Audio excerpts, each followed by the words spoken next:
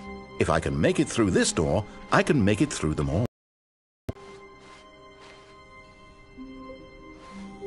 Oh, good. You notice my sign. Yes, I have something very exciting to show you.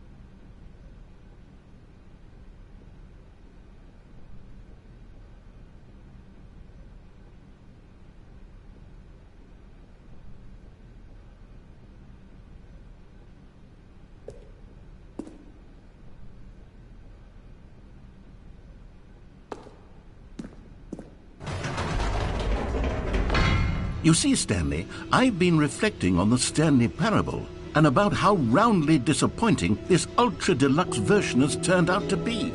The original Stanley Parable was a landmark, and any new content for it should live up to that legacy. So forget this ultra-deluxe nonsense. I say we take it one step even further. Which is why I'm very proud to announce for the first time ever, the Stanley Parable 2.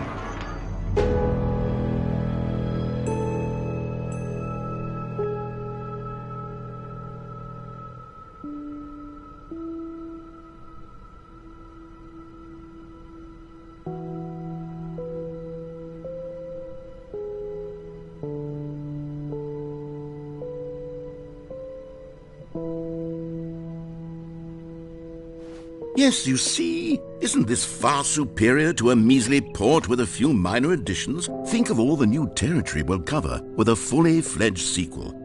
An entirely new experience, built from the ground up. Why, there are so many possibilities. It could go in so many different directions. This is what fans have truly been asking for.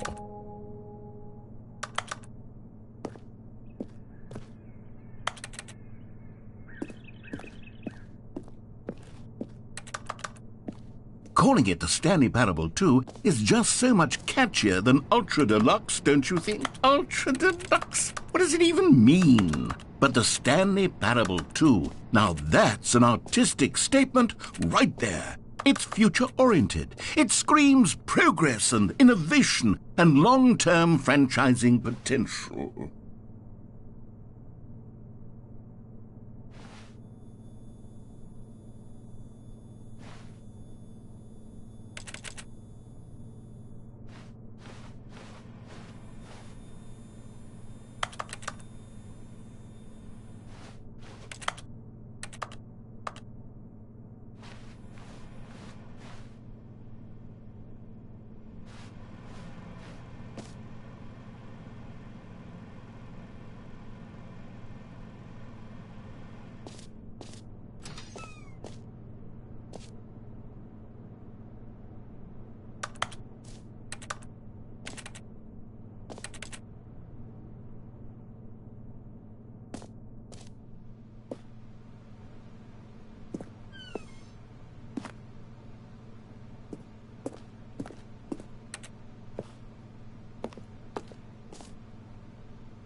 Now, to be clear, I haven't quite nailed down what exactly the Stanley Parable 2 is going to be, but let's take a look at some of the features I've been developing for it.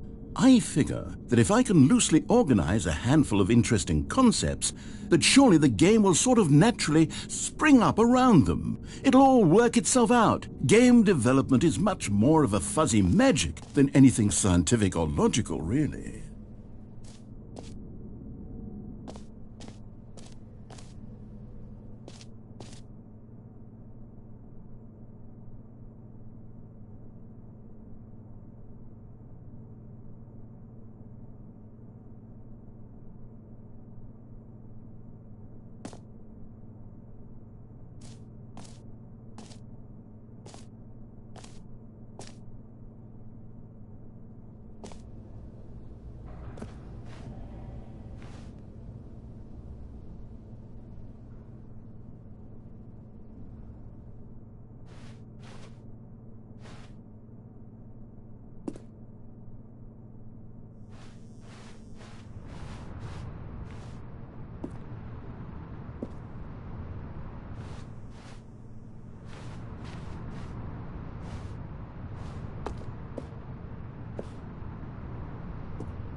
Here we are. Go on, try out some of the new features.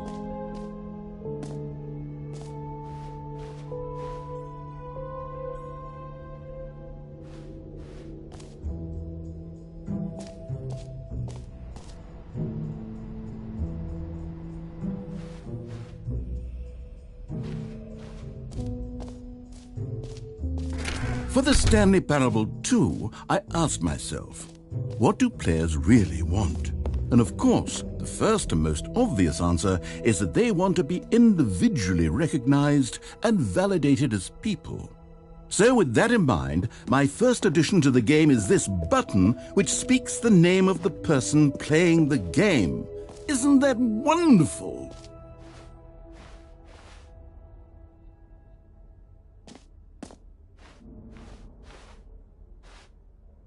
Jim. Sorry, I should have clarified. Right now, the button only says the name Jim. But of course, in the final game, this button will say your name, whatever name that is. Here, let's have you role-play as Jim to really simulate the full experience of this feature. Just play along. I promise you'll love it. Okay, here we go. Let's take a deep breath, clear your mind, forget whoever you are, and simply become a person named Jim. Jim. Whoa, hold on. I wasn't finished setting up the backstory. If you don't properly roleplay as Jim, then you'll never understand the impact of this button. Otherwise, it's just a stupid button that says somebody else's name. Okay, we're doing it again, and this time let me finish first. Now, allow yourself to become Jim. Imagine yourself driving to work as Jim, playing frisbee on the weekends as Jim, staying up all night for a popcorn and horror movie sleepover as Jim, developing a crippling substance addiction as Jim, rediscovering yourself through fringe religious groups as Jim, and finally dying a slow death at an old age surrounded by members of your cult as Jim. Do you feel it in your soul? Are you really, truly Jim right now? If so, then please step forward and press the button. Jim. Yes! You see? What a thrill! What a rush! That was you! The button described you. Do it again. Jim.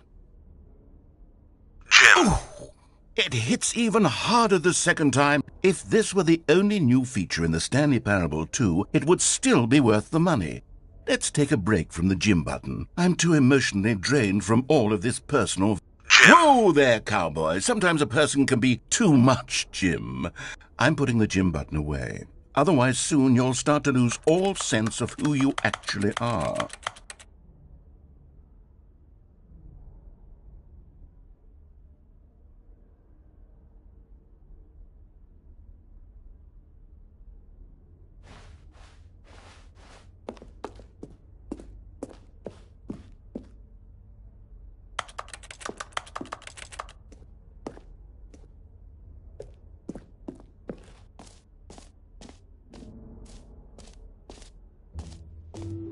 I suppose I could allow only people named Jim to play the Stanley Parable. An epilogue would be fun, wouldn't it, Stanley? Yes, it will go at the end of the, well, we'll figure that out later.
Okay, I'll be honest, I haven't yet decided on this one. I think that in the new version, the office could use a bit of decoration, like balloons. But I'm undecided on Get Well Someday and Happy 12th Birthday. Which would you go with?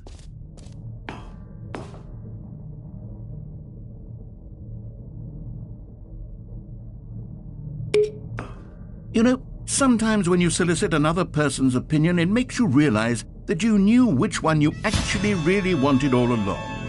Get Well Someday it is.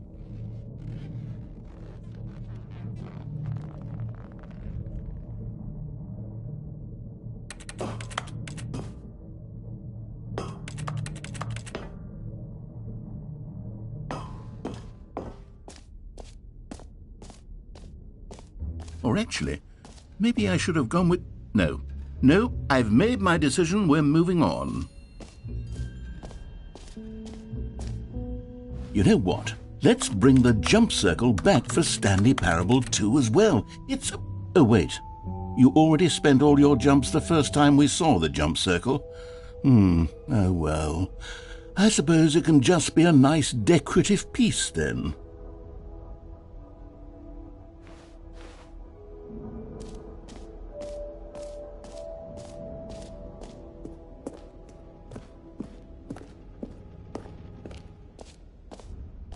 Ah, collectibles. Now it's a real video game. In the Stanley Parable 2, you'll run around gathering up these miniature Stanley figurines. And what's truly innovative is that there will be no reward for collecting all of them.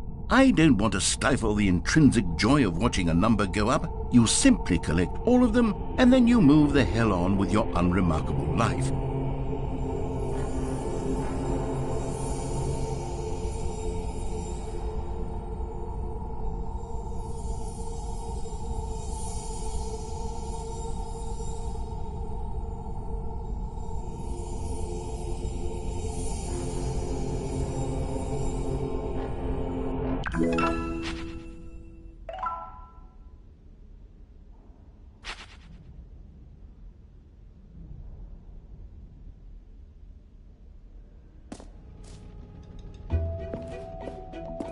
God, it really is the worst when you collect everything in a video game and then they give you a big fancy reward for it. Absolutely tragic.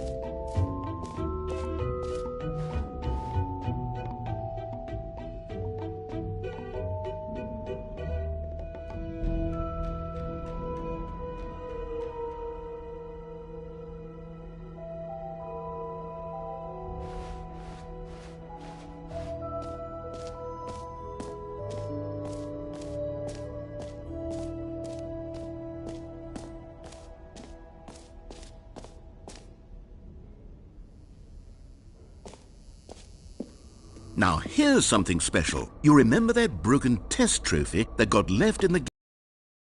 Well, I'm developing a technology to simply give you the trophy. Yes. You see, you'll come to this lever, and when you pull it, the trophy will be given to you. It's as simple as that.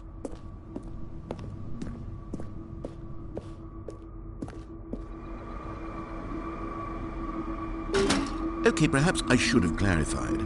This is technology that will exist. Right now, the trophy is still fully broken. I'm not a wizard, Stanley, but I guarantee it will be fixed in the sequel to at last satisfy the hordes of ravenous fans all over the world who have been uproariously demanding this feature. Gamers, we hear you, and I promise it will happen.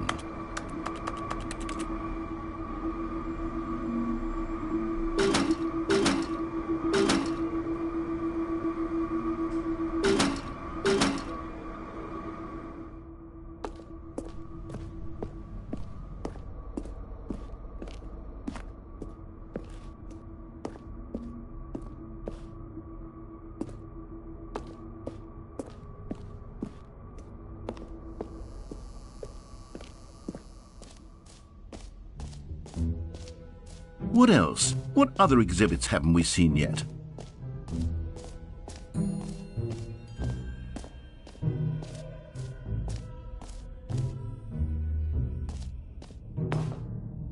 Come now, you've already made your choice. It's true that you chose badly, but we all have to move on from our mistakes.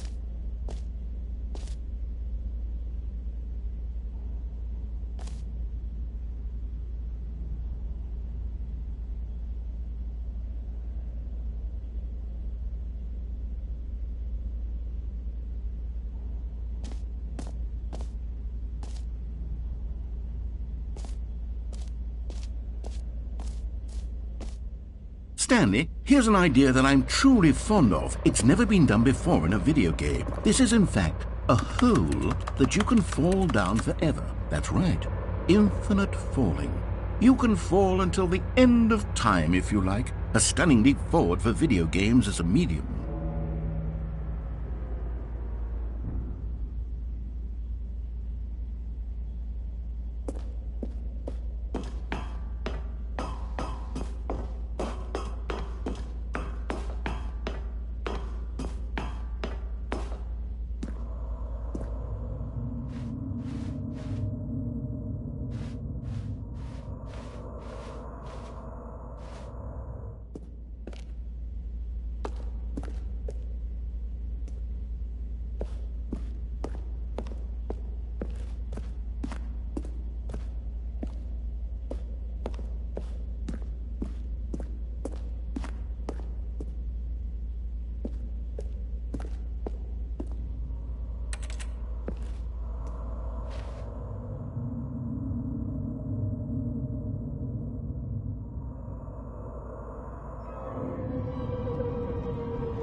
You see, isn't it wonderful? One of my more ingenious concoctions, if I do say so. Now then, since you've gotten to see the infinite hole, you can press the teleport button to pop back up to the top, and we can continue onward. Now, I don't mean to be a bummer, but I do recommend you use the teleport button to go back to the top. Maybe do it on the sooner rather than later spectrum of things.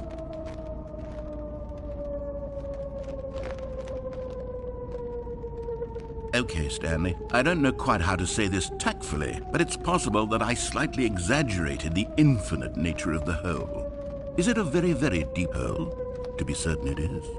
It's an extremely deep hole. I don't want anyone to say that it isn't an astonishingly deep hole. It is. Is it infinite? Well, that sort of depends on your definition of infinity. From one perspective, the infinite is merely philosophical in nature. It's more of a... Okay, Hey, well, good for you. You found the bottom of the hole. You found me out, Stanley. I'm a liar and a cheat, and you're so clever. Look, I think the issue here is just that you're unusually fascinated by falling. What normal person actually wants to fall infinitely? I figured the hole was as deep as anyone would actually need. Don't you put this on me. Maybe you're the problem. Look, things got a little heated there. I think we both said some things we didn't mean. Why don't we just put all this behind us and agree to just call the hole mostly infinite? If that works for you, then go ahead and press the teleport button to warp up to the top of the hole and we can move on. I'll just be up here when you're ready. Great. Now, I'm very excited to show you even more of my ideas for the sequel. Oh, for heaven... You see, I was right. The problem is you. The problem is that you like holes too much. Not normal. A normal person would have said, yep, that's an infinite hole right there, goes on forever till the end of time. Don't need to see it all, but not you. Oh, no, no, no, no. You have a weird sort of... Oh. Did the hole seem even shorter to you this time? I couldn't help but feel like you spent a little less time in there than you did before. I mean, admittedly, I didn't make an infinite hole, but I didn't think it was that not infinite. Well, I suppose once again there's nothing to do here. If you decide you've had enough of the hole, you can hit the teleport button and come join me up above.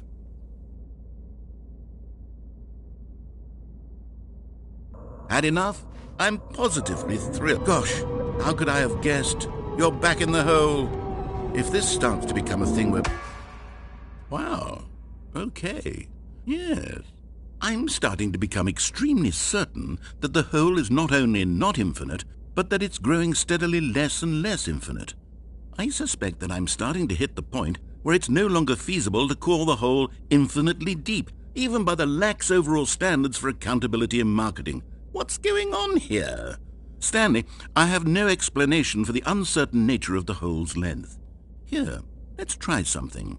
Let's pop back up to the top, and we'll see if it gets any shorter. Well, there it is. The shame of my lie has come to haunt me. Not only is the hole not infinite, but it's barely even a hole at this point. It's more of a concavity, or even a very aggressive divot. How is this still appealing to you? I know you're obsessed with holes, but at this depth, I just can't see this scratching the itch. Oh, who am I to judge?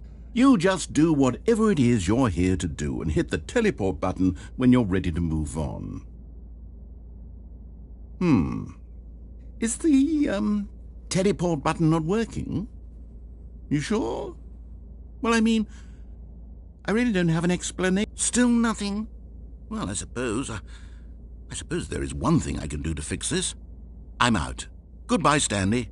You couldn't bear to be away from the hole, and now you'll get more time with it than you could ever have asked for. It's a win for everyone. You get to be with the hole, I get to do literally anything else. Take care, Stanley. I hope you and the hole have a wonderful rest of eternity together.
My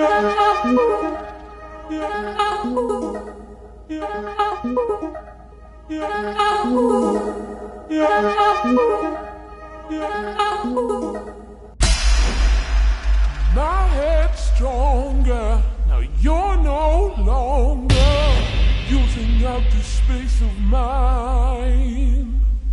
My head's stronger, you're no longer using up this space of mine. My head's stronger. Hey!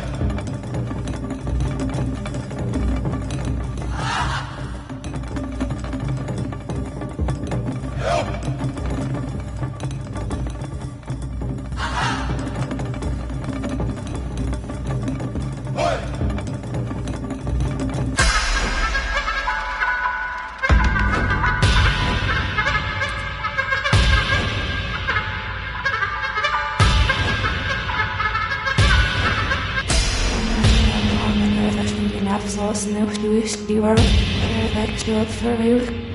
Nou hè, die is de mout dus een eerste wet in de zulp schikken echt wat met z'n als het serpes en de schomming er veel over z'n heel achter me heel lezen. Oh, hier hebben we het sterren. Hij is zeker dus dat staan vet, ze echt met z'n verder with it. Er is nou verder er nul daar vast in mom. Ja, blikken is er naast de lips op net, het is niet maar met barbers in mom. Mom die vedel ik er met de volveer man en nieuwste waaraf nou iets voor strijden. Spiek pikkel uit de dus nadel has ne mom er nester van je zaak. Die er nou even heen. Met veel maar wanneer dat stinkt in afsluiten nu dus die waren er gestuurd verhuurd. Er nou hè. Die is de mout dus een eerste wet in de zulp schikken echt wat met z'n als het serpes en de schomming er veel over z'n heel achter me heel lezen. Het loopt sterren. Hij is zeker dus dat staan vet, ze echt met z'n verder with it. Er is nou verder er nul daar vast in mom. Ja, blikken is er naast de lips op net, het is niet maar met barbers in mom. Ne mom die vedel ik er met de volveer man en nieuwste waaraf nou iets voor strijden. Spiek pikkel uit de dus nadel has ne mom er nester van je zaak. Die er nou even heen. Met veel maar wanneer dat stinkt in afsluiten nu dus die waren er gestuurd verhuurd. Er nou hè. Die is de mout dus een eerste wet in de zulp schikken echt wat met z'n als het serpes en de schomming er veel over z'n heel achter me heel lezen. Oh, hier hebben we het sterren. Hij is zeker dus dat staan vet, ze echt met z'n verder with it. Er is nou verder er nul daar vast in mom. Ja, blikken is er naast de lips op net, het is niet maar met barbers in mom. Ne mom die vedel ik er met de volveer man en nieuwste waaraf nou iets voor strijden. Spiek pikkel uit de dus nadel has ne mom er nester. Er nou even heen. Met veel maar wanneer dat stinkt in afsluiten nu dus die waren er gestuurd verhuurd. Er nou hè. Die is de mout dus een eerste wet in de zulp schikken echt wat met z'n als het serpes en de schomming er veel over z'n heel achter me heel lezen. Oh, hier hebben we het sterren. Hij is zeker dus dat staan vet, ze echt met z'n verder with it. Er is nou verder er nul daar vast in mom. Ja, blikken is er naast de lips op net, het is niet maar met barbers in mom. Ne mom die vedel ik er met de volveer man en nieuwste waaraf nou iets voor strijden. Spiek pikkel uit de dus nadel has ne mom er nester van je zaak. Die er nou even heen. Met veel maar wanneer dat stinkt in afsluiten nu dus die waren er gestuurd.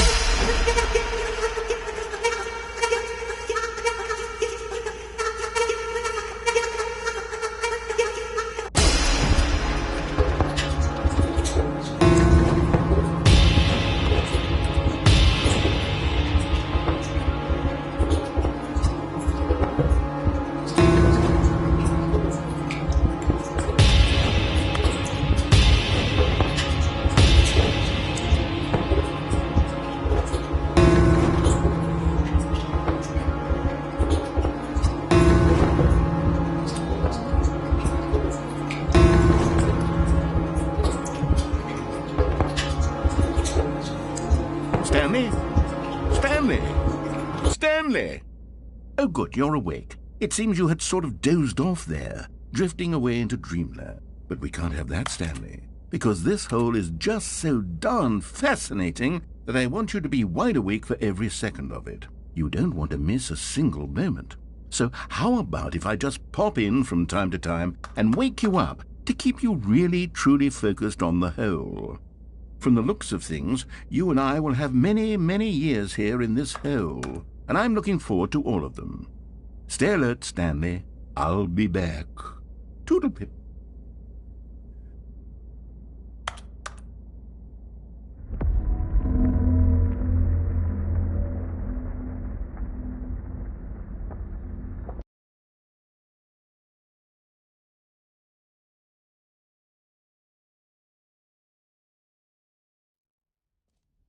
Here we are. Go on, try out some of the new features.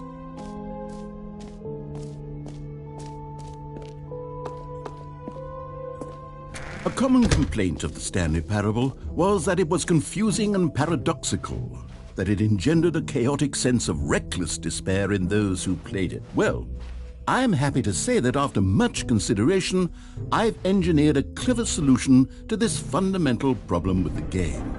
It's the Stanley Parable Reassurance Bucket. You see, Stanley, anytime you're holding the bucket, a sense of calm and ease will fill your mind and your heart. It's true. As long as you hold on to the bucket, the many disorienting contradictions of the Stanley Parable will feel perfectly normal and perhaps even comforting. You may even come to long for the gentle embrace of jarring cognitive dissonance while the bucket is in your arms. And to be honest, it's a much more convenient solution for me than actually redesigning the game to be less uncomfortable. Can you imagine what a pain in the ass that would be? Yes, the bucket is the perfect solution. Come on, give it a try.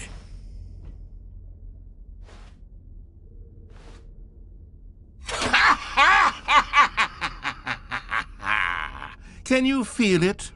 The glow of comfort, even in the face of crushing despair, must already be sweeping through your body. And in fact, can I say that I do believe the bucket lends you an air of charisma as well? I think that just holding it has made you the slightest bit more attractive as a person. The benefits of the bucket seem to go on, don't they? All this and more await you in the Stanley Parable 2.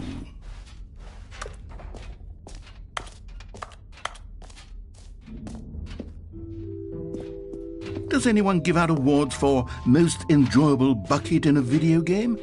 That really should be an award if it isn't already.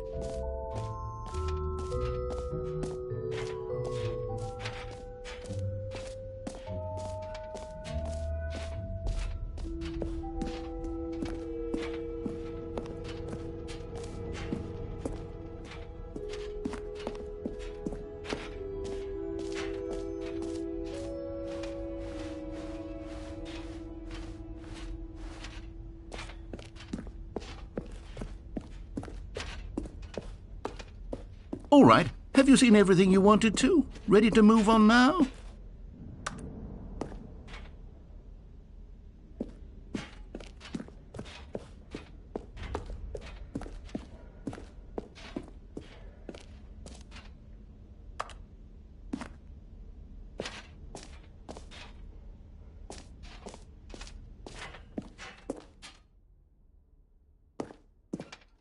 So, Stanley, what do you think?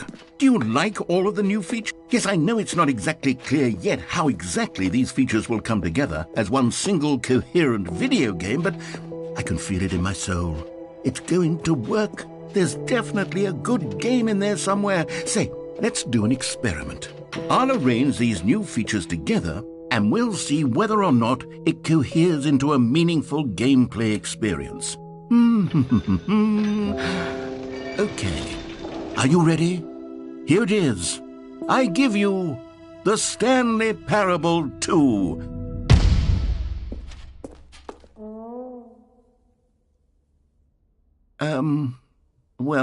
I mean, there's potential here, right? It's sort of... Okay, never mind.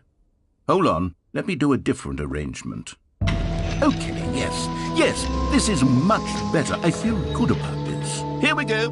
version 2. Who am I kidding, Stanley? This isn't a coherent video game at all. It's a lot of gags. And I do very much enjoy creating gags, but they don't add up to anything.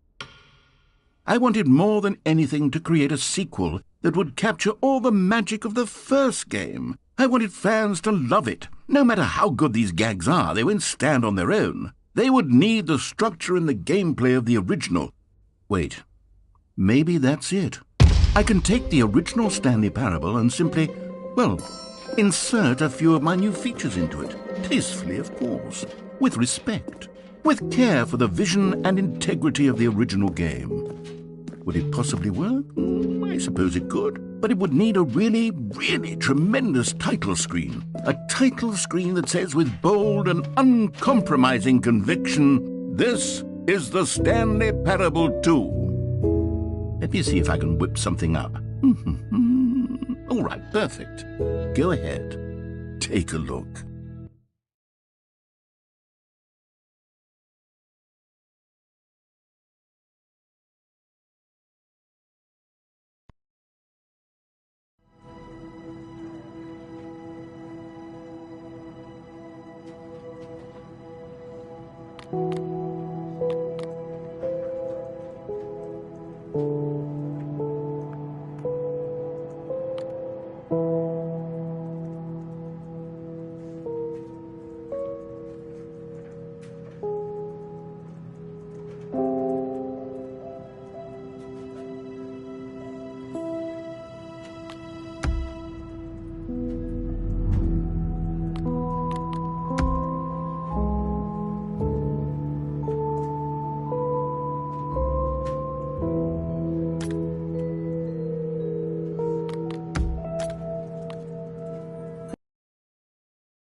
This is the story of a man named Stanley.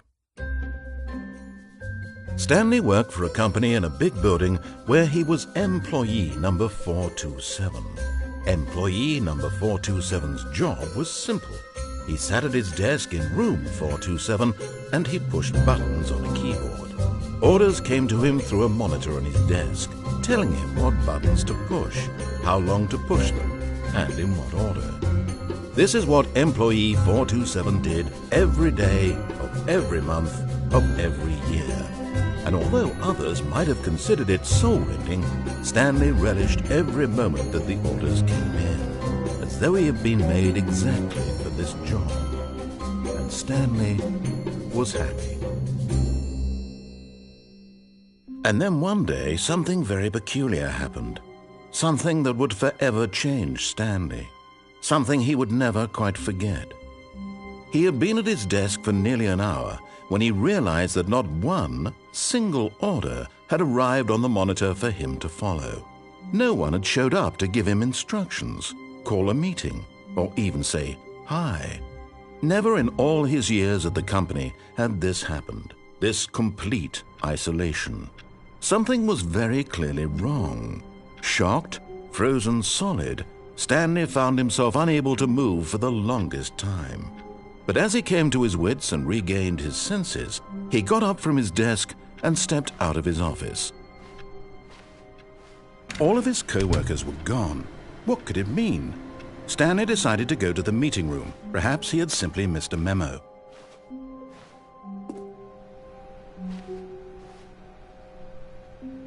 Stanley picked up the bucket.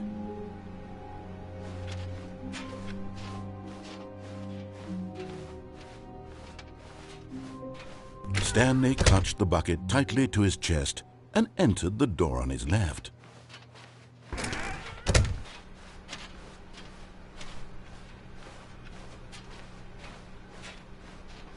Still no one was here. Stanley needed the bucket's warmth and comfort now more than ever. Perhaps his boss's office was where he'd find answers.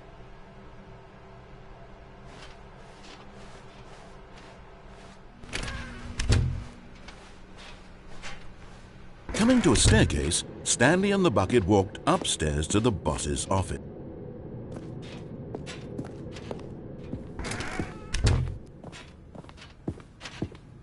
Stepping into his manager's office, Stanley was once again stunned to discover not an indication of any human life. Crushed by the weight of this revelation, Stanley may have broken down into an emotional dumpster fire if not for the soothing presence of the bucket. Even now, in his darkest of hours, did the bucket's warmth and guiding light pierce the dark clouds of confusion and chaos. It would be with him always. The bucket would, and he knew it. The two of them were inseparable. At this point, Stanley was so absorbed in the tender spiritual connection he shared with the bucket that he didn't notice the keypad behind the boss's desk. Nor in his bliss of simply being near the bucket did he have any notion that the PIN number for the keypad was 2845.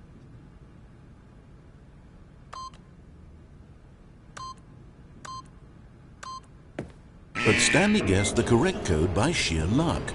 Was it that the bucket knew all along? Was the bucket guiding him? Yes, this is certainly the most logical explanation.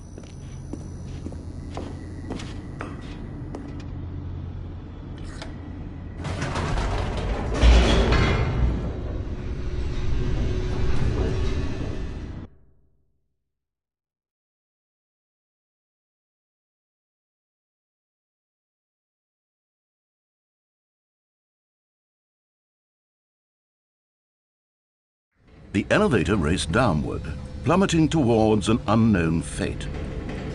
It would be all Stanley could do to keep himself together, if not for the bucket. Soothing him, comforting him, reassuring that in this darkest moment of uncertainty, he would be all right. The bucket is here for you, Stanley. Everything will be fine. Stanley and the bucket walked straight ahead through the large door that read, Mind Control Facility.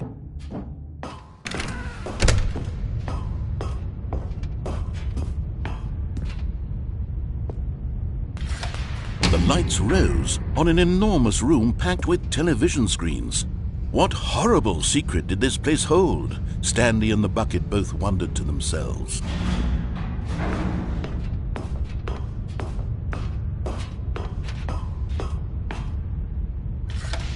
The monitors jumped to life, and Stanley nearly dropped the bucket in shock.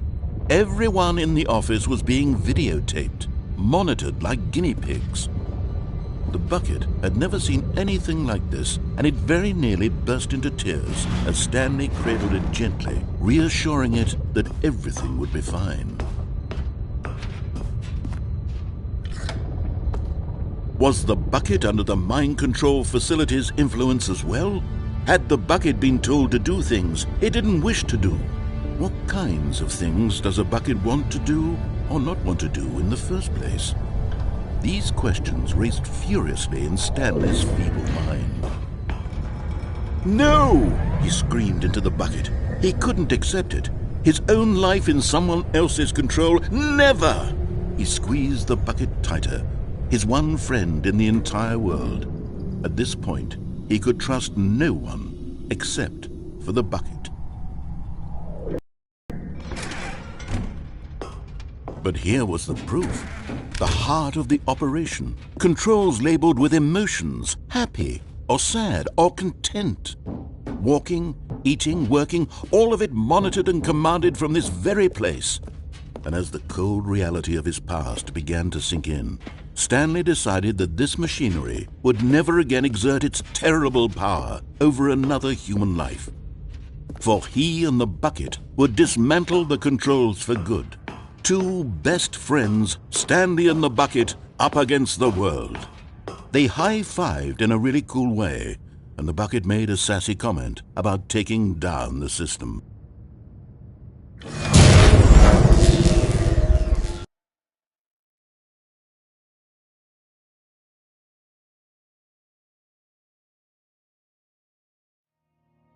Stanley and the bucket waited in blackness. Was it over?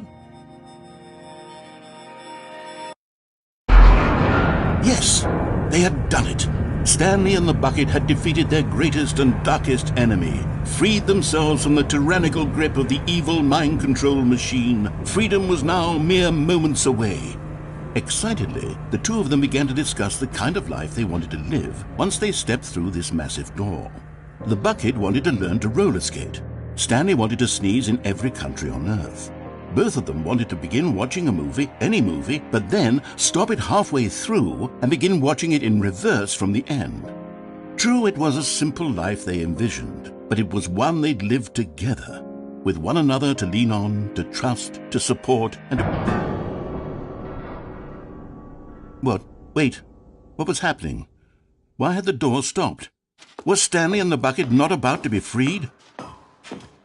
An unbearable silence filled the room, lingering in uncertainty, until finally the truth hit Stanley square in the face. This building did not want the bucket to leave. Even the facility itself recognized the incredible calming presence of the bucket, needed the soothing warmth of the bucket, would go to any lengths not to part with the bucket. No. Stanley can't leave this place, not while he has such a precious bucket in his arms. Not while this building has anything to say about it. Stanley realized he would never again leave this very room. But at least he has the bucket. To be trapped eternally in darkness isn't really so bad, Stanley thought to himself. As long as I have my bucket with me, right? I'll be okay, won't I? Stanley gulped. Very soon now, he was about to find out.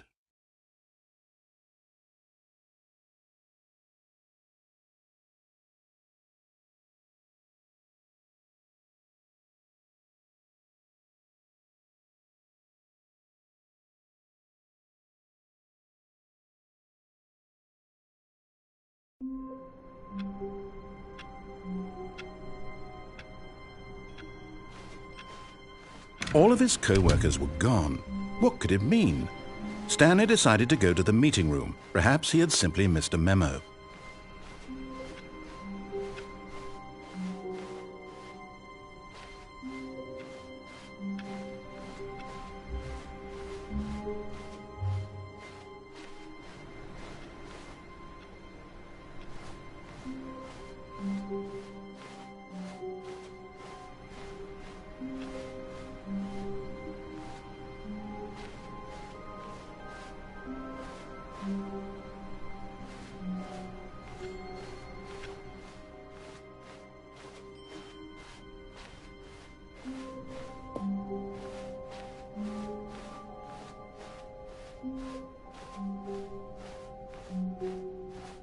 When Stanley came to a set of 2 open doors, he entered the door on his left.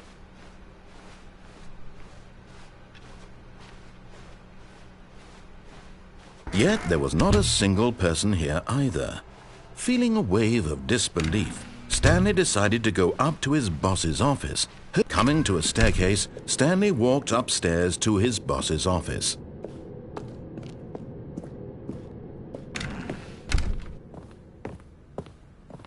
Okay, I think we all know the drill by now. Blah, blah, blah. Dark secrets, the keypad. Stanley pushes some buttons. Oh, hey, look, it's a new passageway. Quelle surprise.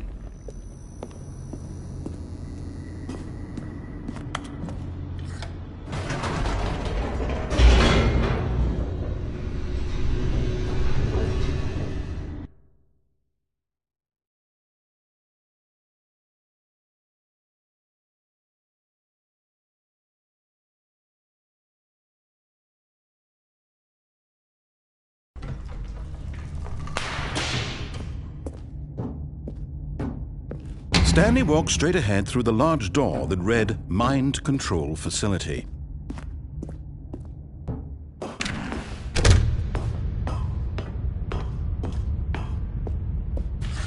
The lights rose on an enormous room packed with television screens.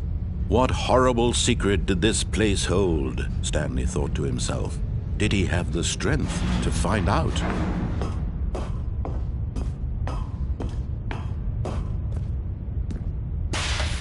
Now the monitors jumped to life, their true nature revealed. Each bore the number of an employee in the building, Stanley's co-workers. The lives of so many individuals reduced to images on a screen, and Stanley, one of them, eternally monitored in this place where freedom meant nothing. This mind control facility, it was too horrible to believe. It couldn't be true. Had Stanley really been under someone's control all this time? Was this the only reason he was happy with his boring job? That his emotions had been manipulated to accept it blindly? No, he refused to believe it. He couldn't accept it. His own life in someone else's control? Never! It was unthinkable. Wasn't it? Was it even possible? Had he truly spent his entire life utterly blind to the world? But here was the proof, the heart of the operation. Controls labeled with emotions, happy or sad or content. Walking, eating, working, all of it monitored and commanded from this very place. And as the cold reality of his past began to sink in, Stanley decided that this machinery would never again exert its terrible power over another human life.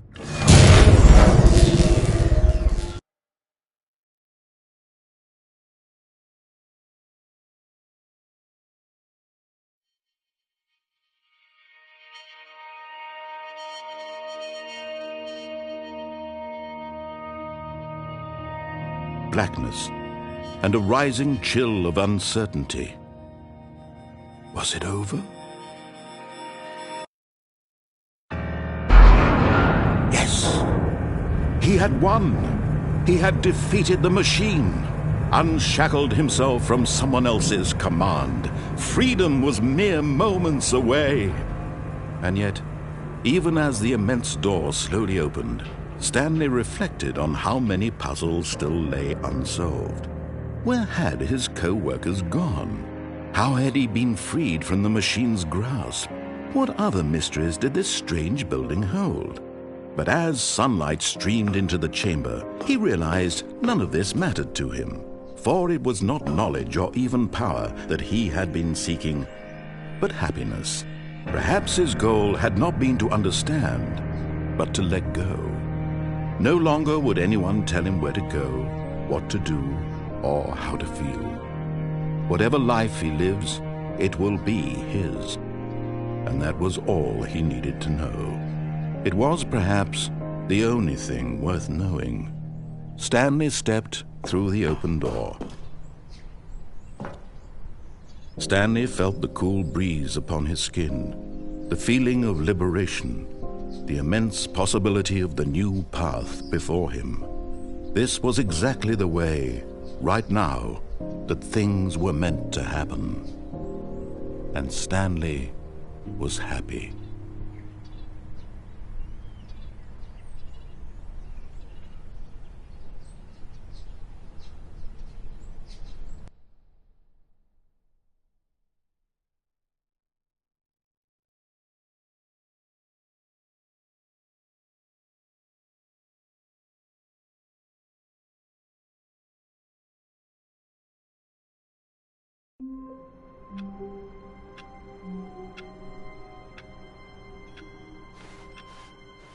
Wait, Stanley thought to himself.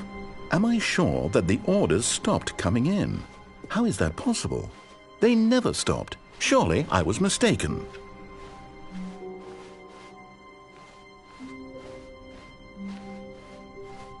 When Stanley came to a set of 2 open doors, he entered the door on his left. This was not the correct way to the meeting room, and Stanley knew it perfectly well. Perhaps he wanted to stop by the employee lounge first, just to admire it.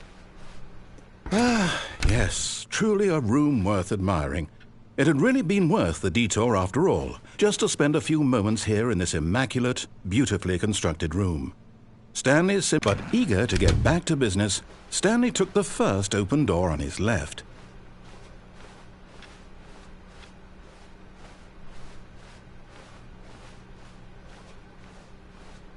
Stanley was so bad at following directions, it's incredible he wasn't fired years ago.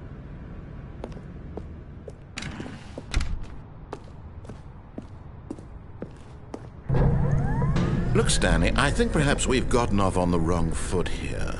I'm not your enemy, really, I'm not.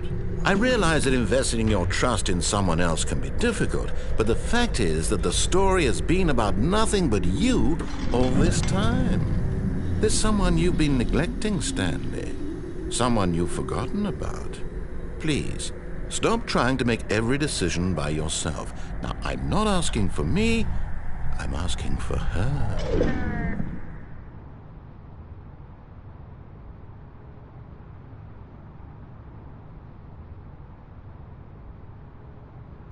This is it, Stanley.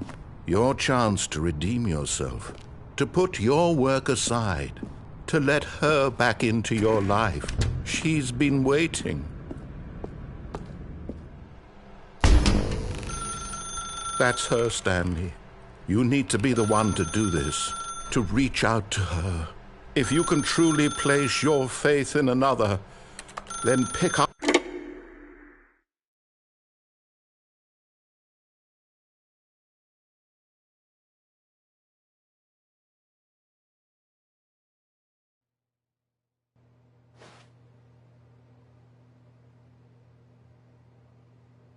Oh, Stanley, is that you? Hold on, sweetie. Sorry to keep you waiting. I'm just pulling the bread out of the oven. All right. Okay, there we go. All right, now, I want you to come in and tell me all about your day.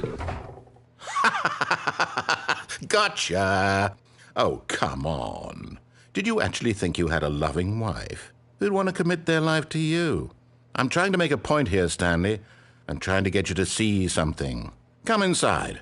Let me show you what's really going on here.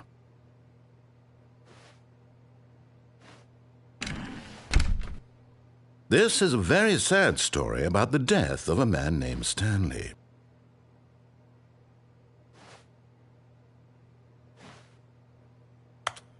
Stanley is quite a boring fellow. He has a job that demands nothing of him, and every button that he pushes is a reminder of the inconsequential nature of his existence. Look at him there, pushing buttons, doing exactly what he's told to do. Now he's pushing a button. Now he's eating lunch. Now he's going home. Now he's coming back to work. One might even feel sorry for him, except that he's chosen this life.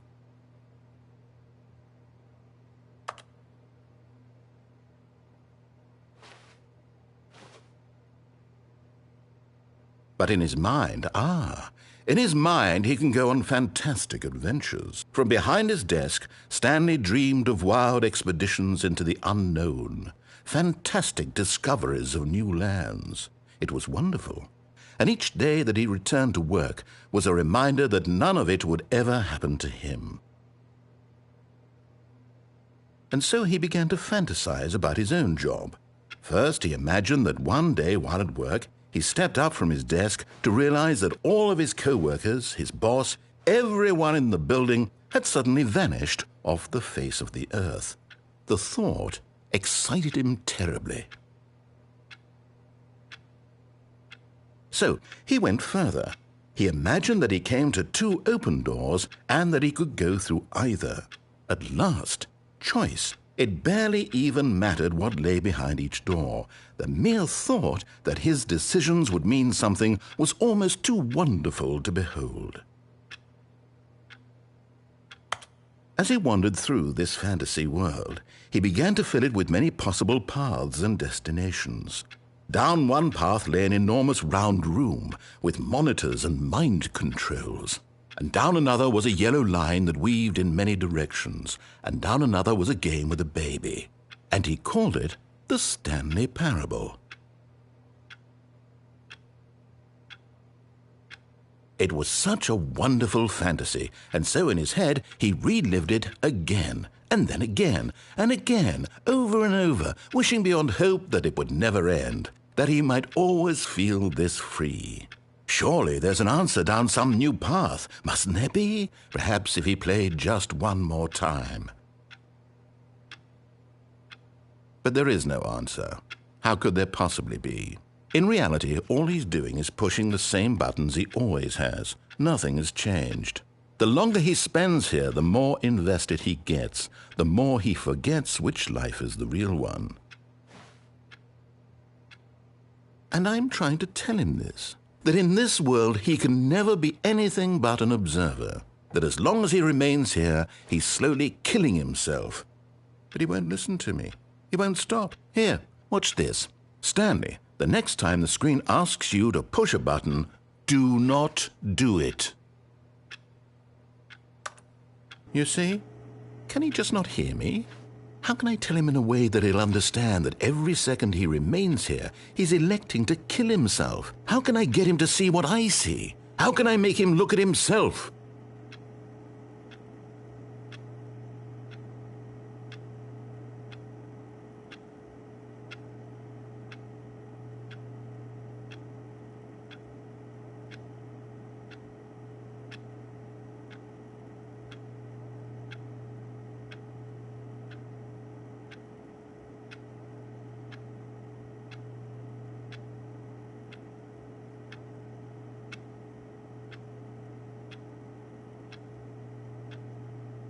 I suppose I can't, not in the way I want him to. But I don't make the rules. I simply play to my intended purpose, the same as Stanley. We're not so different, I suppose. I'll try once more to convey all this to him. I'm compelled to. I must. Perhaps, well, maybe this time he'll see. Maybe this time. And I tried again, and Stanley pushed a button. And I tried again, and Stanley pushed a button. And I tried.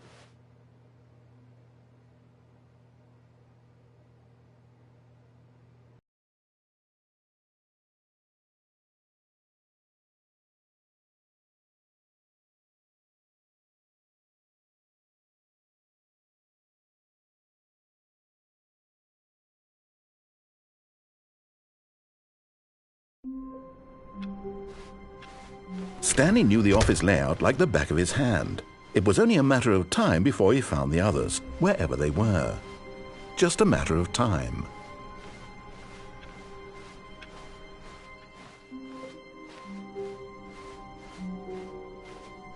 When Stanley came to a set of 2 open doors, he entered the door on his left.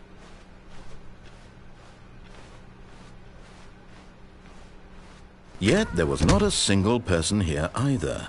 Feeling a wave of disbelief, Stanley decided to go up to his boss's office, hoping he might find an answer there.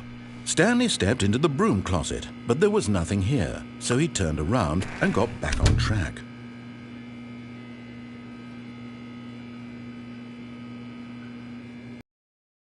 There was nothing here. No choice to make, no path to follow, just an empty broom closet. No reason to still be here.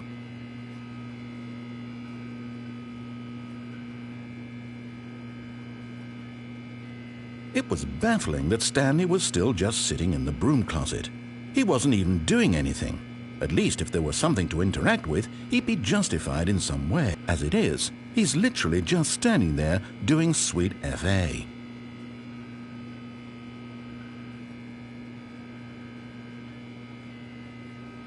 Are you really still in the broom closet? Standing around doing nothing? Why? Please offer me some explanation here. I'm genuinely confused.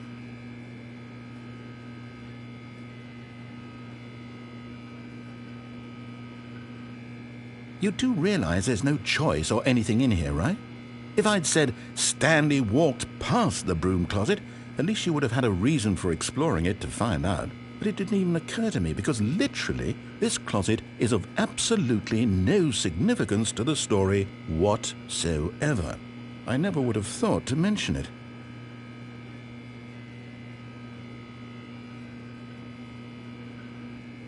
Maybe to you this is somehow its own branching path.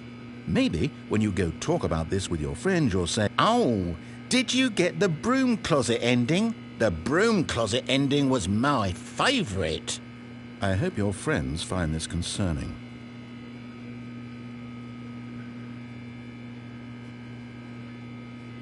Stanley was fat and ugly and really stupid. He probably only got the job because of a family connection. That's how stupid he is. That or with drug money. Also, Stanley is addicted to drugs and hookers.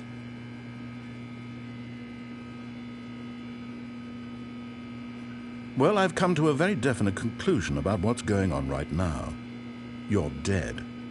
You got to this broom closet, explored it a bit, and were just about to leave because there's nothing here, when a physical malady of some sort shut down your central nervous system, collapsed in front of your screen. Well, in a situation like this, the responsible thing is to alert someone nearby so as to ensure that your body is taken care of before it begins to decompose. Hello? Anyone who happens to be nearby? The person at this computer is dead. They have fallen prey to any number of your countless human physiological vulnerabilities. It's indicative of the long-term sustainability of your species. Please remove their corpse from the area and instruct another human to take their place, making sure they understand basic first-person video game mechanics and filling them in on the history of narrative tropes in video gaming, so that the irony and insightful commentary of this game is not lost on them. All right, when you've done that, just step out into the hallway. Ah, second player, it's good to have you on board. I guarantee you can't do any worse than the person who came before you. Coming to a staircase, Stanley walked upstairs to his boss's office.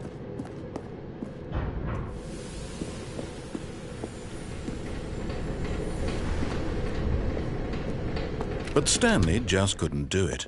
He considered the possibility of facing his boss. Admitting he had left his post during work hours, he might be fired for that. And in such a competitive economy, why had he taken that risk?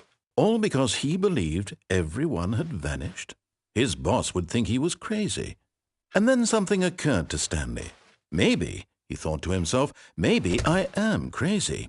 All of my co-workers blinking mysteriously out of existence in a single moment for no reason at all? None of it made any logical sense. And as Stanley pondered this, he began to make other strange observations. For example, why couldn't he see his feet when he looked down? Why did doors close automatically behind him wherever he went? And for that matter, these rooms were starting to look pretty familiar. Were they simply repeating? No, Stanley said to himself, this is all too strange. This can't be real. And at last, he came to the conclusion that had been on the tip of his tongue. He just hadn't found the words for it.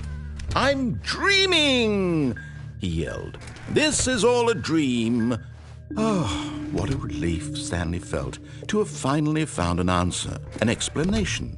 His co-workers weren't actually gone. He wasn't going to lose his job. He wasn't crazy after all. And he thought to himself, I suppose I'll wake up soon. I'll have to go back to my boring real-life job pushing buttons. I may as well enjoy this while I'm still lucid. So, he imagined himself flying and began to gently float above the ground. Then he imagined himself soaring through space on a magical starfield, and it too appeared. It was so much fun, and Stanley marveled that he had still not woken up. How was he remaining so lucid? And then perhaps the strangest question of them all entered Stanley's head. One he was amazed he hadn't asked himself sooner. Why is there a voice in my head dictating everything that I'm doing and thinking? Now the voice was describing itself being considered by Stanley, who found it particularly strange. I'm dreaming about a voice describing me, thinking about how it's describing my thoughts, he thought. And while he thought it all very odd and wondered if this voice spoke to all people in their dreams, the truth was that, of course, this was not a dream. How could it be? Was Stanley simply deceiving himself, believing that if he's asleep, he doesn't have to take responsibility for himself? Stanley is as awake right now as he's ever been in his life. Now, hearing the voice speak these words was quite a shock to Stanley. After all, he knew for certain, beyond a doubt, that this was in fact a dream. Did the voice not see him float and make the magical stars just a moment ago? How else would the voice explain all that? This voice was a part of himself too. Surely, if he could just... He would prove it. He would prove that he was in control, that this was a dream. So he closed his eyes gently, and he invited himself to wake up. He felt the cool weight of the blanket on his skin, the press of the mattress on his back, the fresh air of a world outside this one. Let me wake up, he thought to himself. I'm through with this dream. I wish it to be over. Let me go back to my job. Let me continue pushing the buttons. Please, it's all I want. I want my apartment, and my wife, and my job. All I want is my life exactly the way it's always been. My life is normal. I am normal. Everything will be fine. I am okay.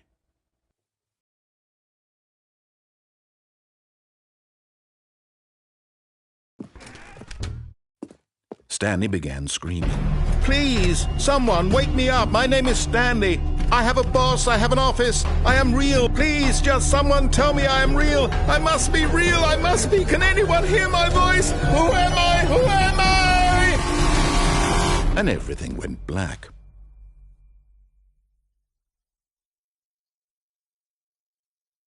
This is the story of a woman named Mariella.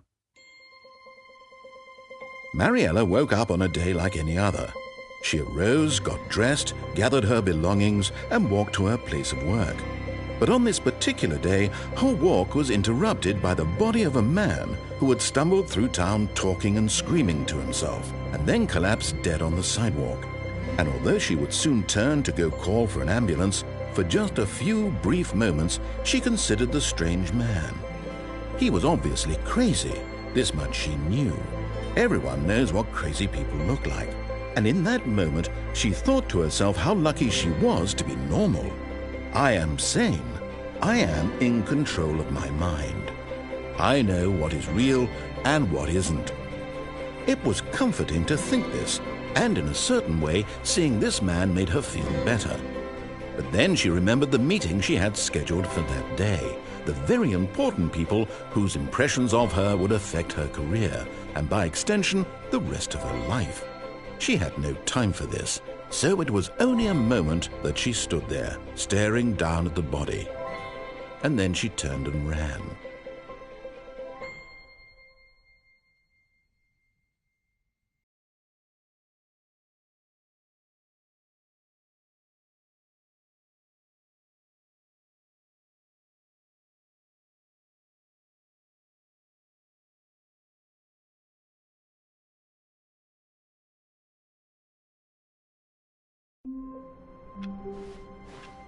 All of his co-workers were gone. What could it mean? Stanley decided to go to the meeting room. Perhaps he had simply missed a memo.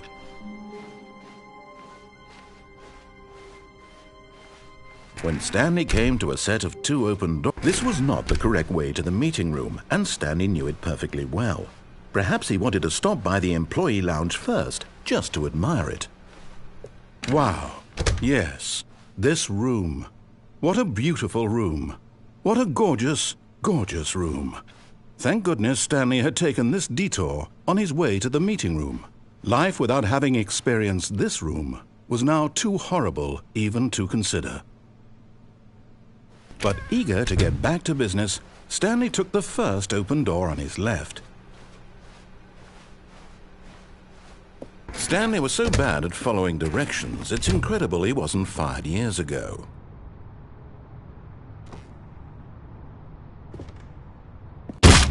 But in his eagerness to prove that he is in control of the story and no one gets to tell him what to do, Stanley leapt from the platform and plunged to his death. Good job, Stanley. Everyone thinks you are very powerful.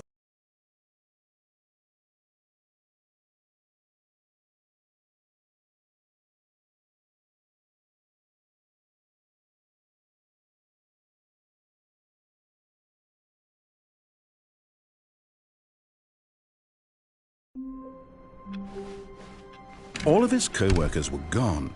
What could it mean? Stanley decided to go to the meeting room. Perhaps he had simply missed a memo.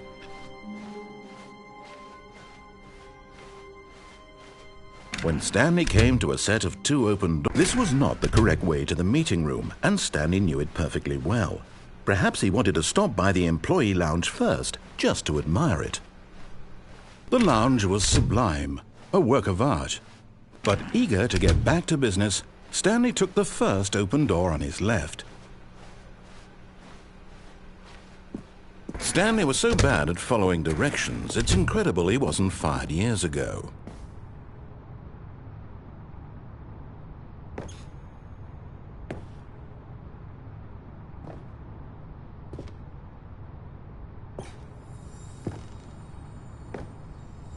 You found one of them. One of the miniature Stanley figurines. Remember, no reward for collecting all of these, only the intrinsic pleasure of a job well done. You can't buy that sort of happiness, Stanley. God knows I've tried. So, I implore you to savor each and every moment you come across one of these beautiful figurines.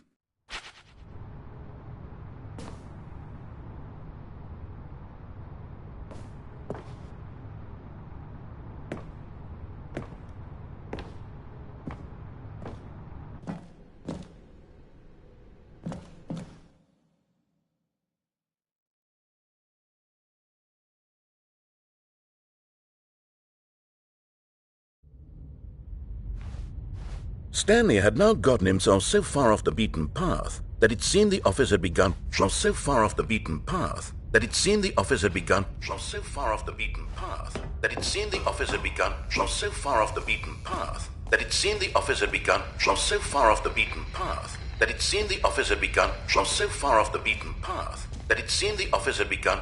So far off the beaten path that it seemed the office had begun. So far off the beaten path that it seemed the office had begun. So far off the beaten path that it seemed the office had begun. So far off the beaten path that it seemed the office had begun. So far off the beaten path that it seemed the office had begun. So far off the beaten path that it seemed the office. You didn't think I was actually just a recording, did you? What a silly and trite explanation that would be. All the back and forth between you and me, all the absurd adventures we've been through, and it all turns out I'm just a tape recording? It was all just in Stanley's head. I bet that's the kind of twist you think is revelatory. I bet each and every time you watch a movie where it turns out all to be in the main character's imagination, you must absolutely bolt off the couch in pure shock at the phenomenal and intricate storytelling. It must be so simple to be you.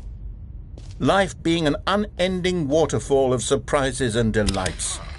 How much more exciting you must find the world than the rest of us do. Now I've become sad. Look what you've done to me. This is all your fault.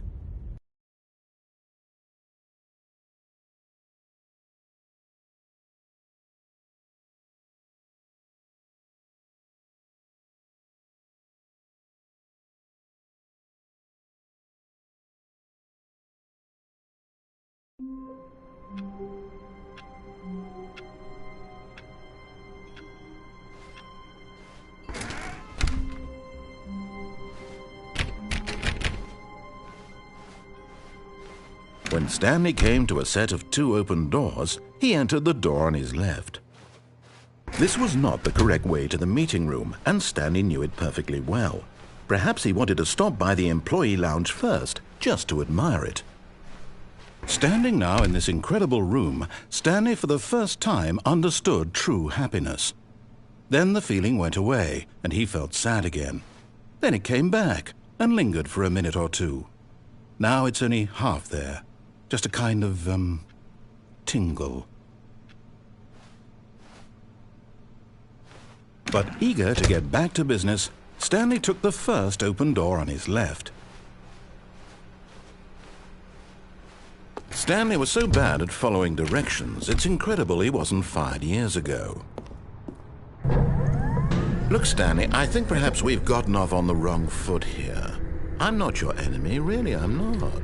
I realize that investing your trust in someone else can be difficult, but the fact is that the story has been about nothing but you all this time. There's someone you've been neglecting, Stanley. Someone you've... What? Really? I was in the middle of something. Do you have zero consideration for others? Are you that convinced that I want something bad to happen to you? Why, I don't know how to convince you of this, but I really do want to help you, to show you something beautiful. Look, let me prove it. Let me prove that I'm on your side. Give me a chance.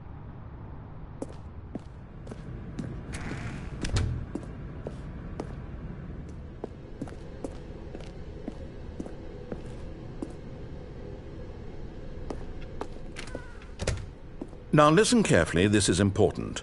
Stanley walked through the red door. Another miniature Stanley figurine. This, there really must be a snappier name for these things. What about mini-stands? Stanley figs? Or what about Stanlerines? Yes, I think I like that. Another Stanlerine under your belt.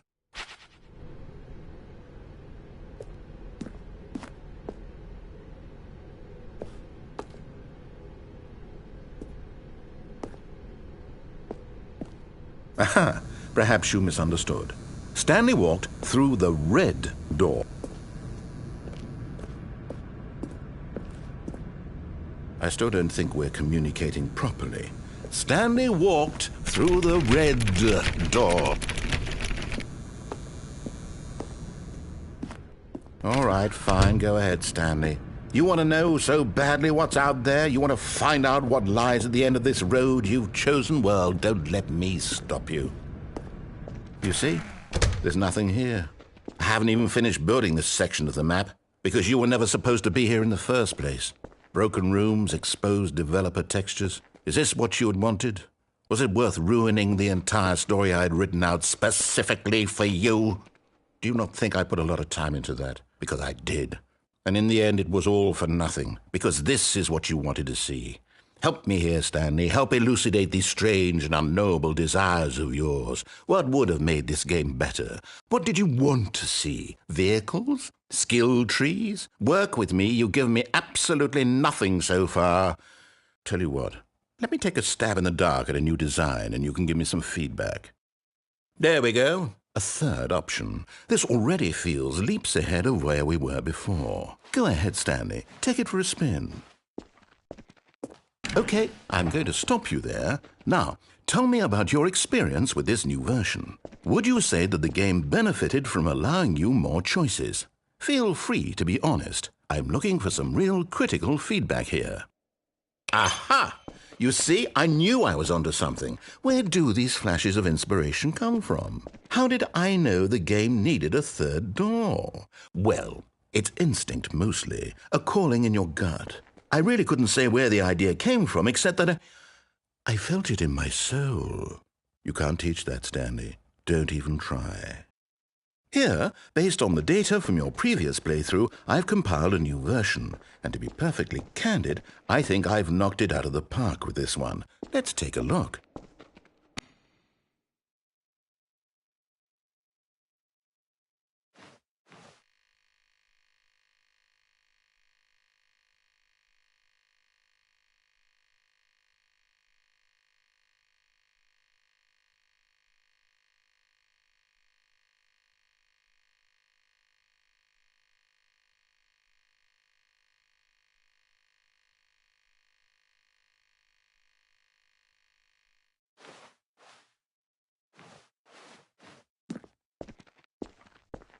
Now, would you say that competitive leaderboard helped you feel motivated to keep walking through doors? Again, honest answers, please. Hey, I nearly forgot. I've got a prototype of a new game I've been working on, and now would be a lovely opportunity to give it some playtesting. You wouldn't mind taking a look at it, would you? Perfect. Let me boot it up.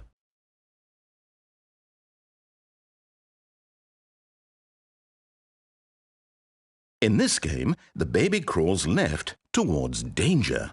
You click the button to move him back to the right, and if he reaches the fire, you fail. It's a very meaningful game, all about the desperation and tedium of endlessly confronting the demands of family life. I think the art world will really take notice. But of course, the message of the game only becomes clear once you've been playing it for about 4 hours. So why don't you give it 4 hours of play to make sure it's effective? Be sure to keep notes on your experience.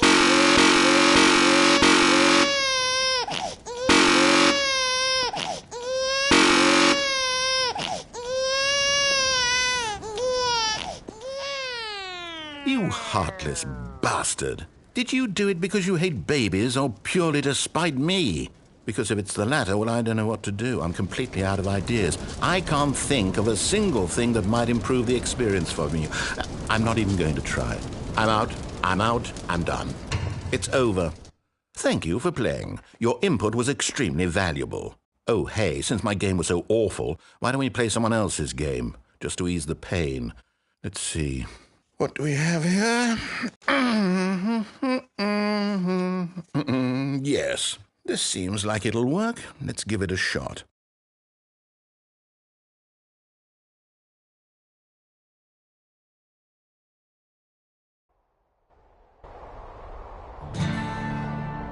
Aha! Fascinating. What do you think this game is about, Stanley? What's our backstory? What is our motivation? Well, it seems obvious to me that you are meant to play as a creepy man spying on innocent civilians below you from up high in your creep tower, perhaps for some sort of twisted erotic purpose. Yes, that must be it.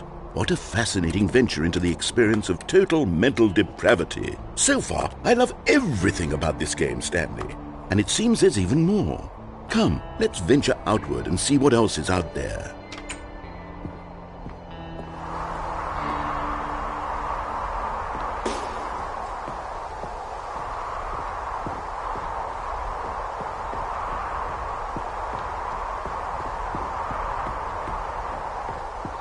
Oh, no. No, it can't be. It is. It's an open world game. Good God, quickly, block it off. Oh, thank goodness, Stanley. What a close call. You really wandered off into that thing. That big, open, just wandering around. No right or wrong directions. No path to follow. You can just go in any... Oh, thank heavens we avoided it. We're out of the woods now, Stanley. Okay, I'm going to get us out of here. Let's find another game. Preferably something with walls. Something with nice, big, insurmountable walls. Okay, I think this will be just the thing.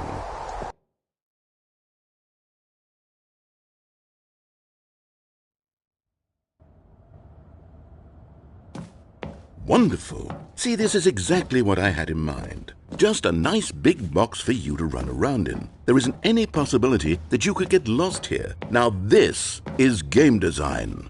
Stanley, if you manage to get lost in this game, I will be phenomenally impressed. Okay, so what exactly do we do here? Let's see. There are lots of cars here in the back, but obviously there's no racetrack. Okay, I'm seeing that there's a ball of some kind back here. Is this game sports ball? Stanley, I think it's sports ball. Oh, what fun. We shall run the bases and do a touchdown together. Yes, I think surely we must. Okay, Stanley, here's the ball. Have fun.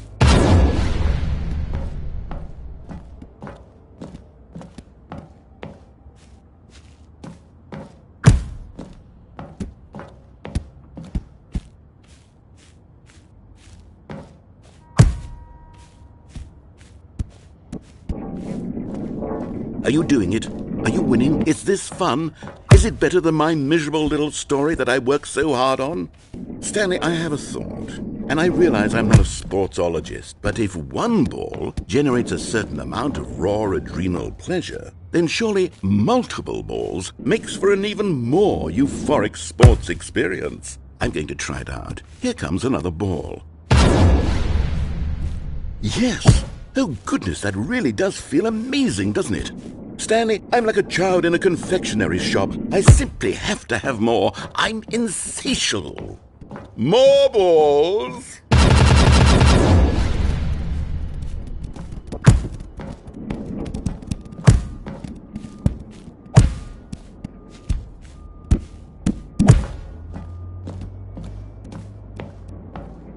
Are you enjoying this, Stanley? Are you having fun?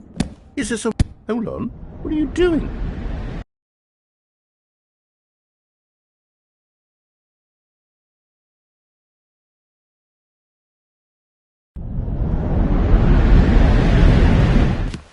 Stanley, don't do that. I can't follow you there. I can't help you.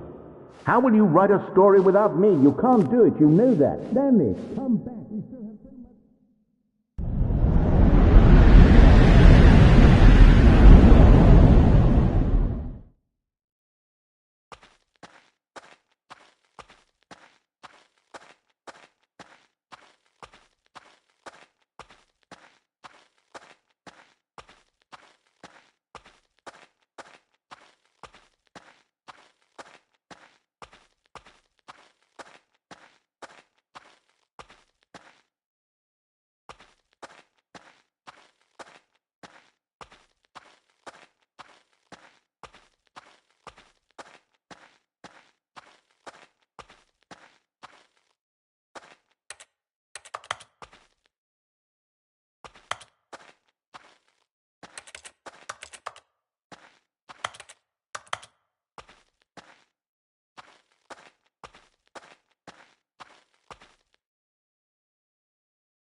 I wonder what he found.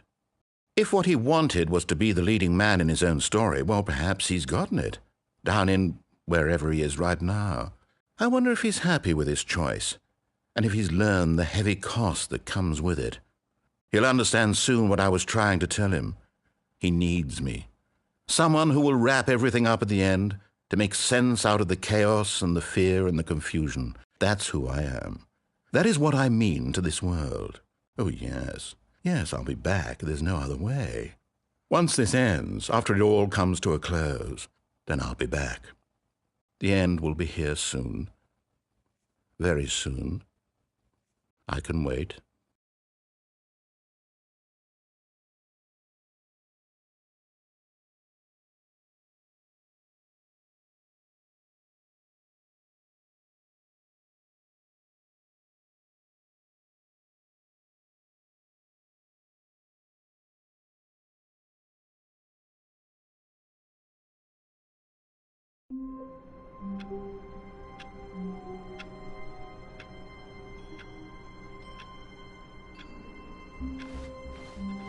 All of his co-workers were gone. What could it mean? Stanley decided to go to the meeting room. Perhaps he had simply missed a memo.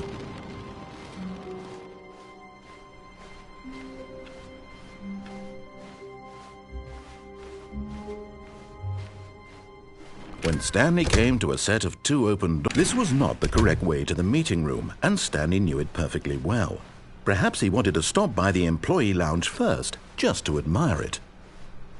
Stanley had butterflies in his stomach, giddy in a way he had never known before. Was it this room? A connection between the two? Could a man love a room? I mean, truly, truly, deeply, madly love. But eager to get back to business, Stanley took the first open door on his left. And so he detoured through the maintenance section, walked straight ahead to the opposite door, and got back on track.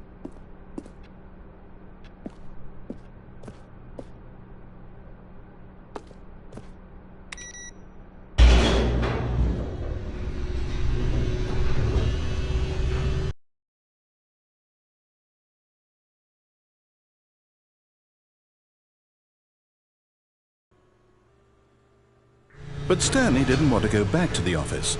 He wanted to wander about and get even further off track. So now in order to get back, he needed to go, from here it's, left.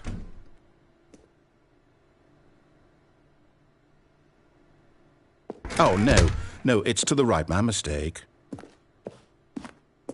No, not the right. Why would I have ever said it was to the right? What was I thinking? It's clearly... Oh dear, would you hold on for a minute, please? Now, let's see. We went down right, left, down, left, right. Yep, okay, yes. I've got it now. This story is absolutely, definitely this way.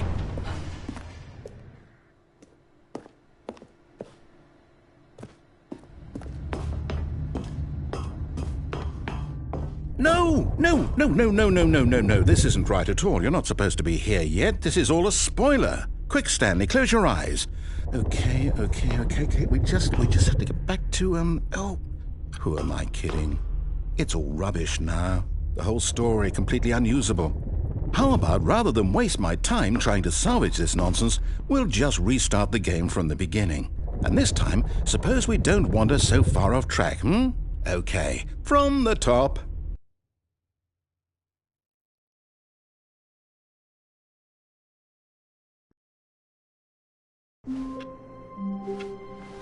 All of his co-workers were gone. What could it mean? Stanley decided to go to the meeting room. Perhaps he had simply missed a memo.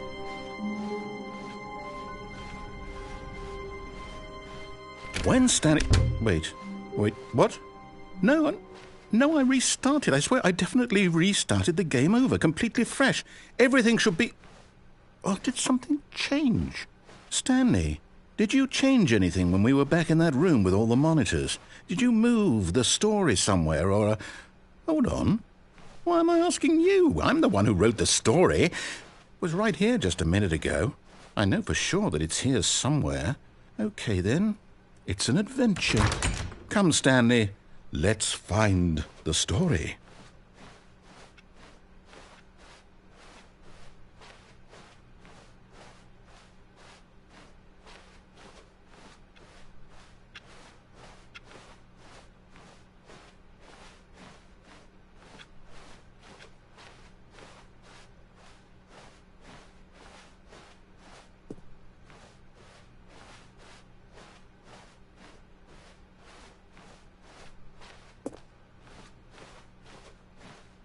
I'll say it. This is the worst adventure I've ever been. I can promise you there definitely was a story here before. Do we need to restart the game again? Well, I find it unlikely that we'll ever progress by starting over and over again, but it's got to be better than this. Okay, let's give it a shot. Why not?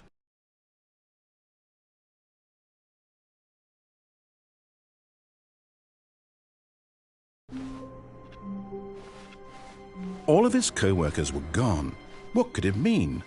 Stanley decided to go to the meeting room. Perhaps he had simply missed a memo.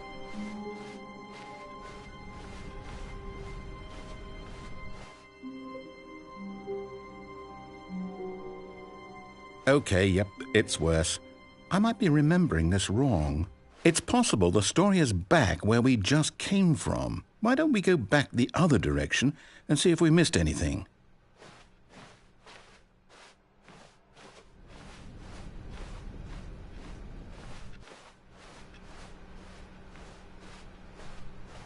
Aha!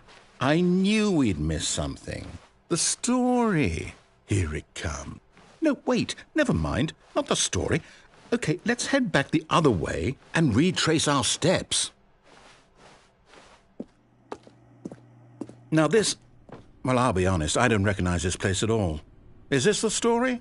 I don't think so. I can't quite recall, but I believe my story took place in an office building. Is that correct? Do you remember, Stanley? Well, do you know what? Since I've completely forgotten what we were supposed to be doing, how about this? You win! Congratulations! I know you put in a lot of hard work, and it really paid off, so good job. Oh, no. No, I don't feel right about this at all. We both know you didn't put in any actual work for that win. Some people win fair and square, and this was not one of those situations. Okay, I'm getting weirded out by whatever this place is. I don't care what might happen this time. I have to restart.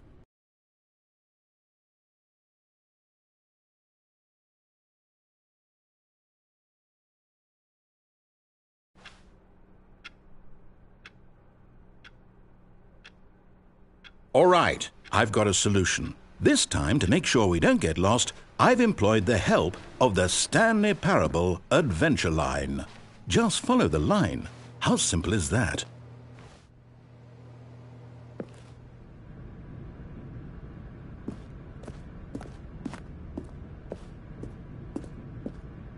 You see, the line knows where the story is. It's over in this direction. Onward, Stanley, to destiny. Though, here's a thought. Wouldn't wherever we end up be our destination, even if there's no story there? Or to put it another way, is the story of no destination still a story? Simply by the act of moving forward, are we implying a journey such that a destination is inevitably conjured into being via the very manifestation of the nature of life itself? Whoa. Hang on. That got a bit weird back there. Well, I'd like to apologize. Not sure where I was going with all that. You know what? I think what we need right now is a bit of music to lighten the mood.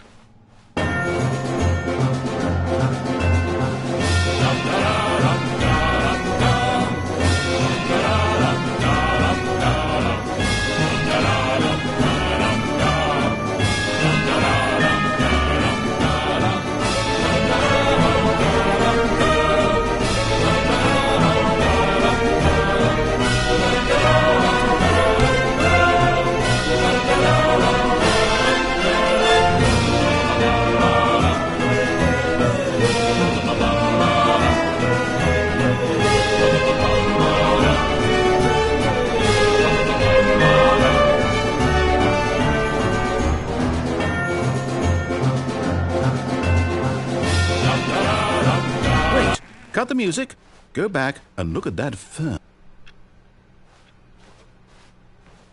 Stanley, this fern will be very important later in the story. Make sure you study it closely and remember it carefully.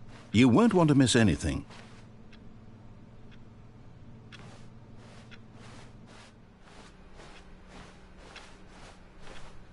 Wait, what? We're back at the office? No. Line, you do know we're looking for the Stanley Parable, right? The story? Is any of this ringing a bell?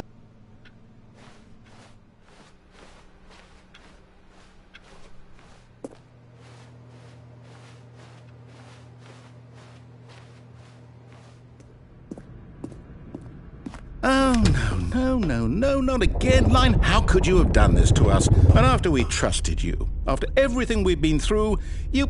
Oh, I can't take this anymore. To hell with it. Restart.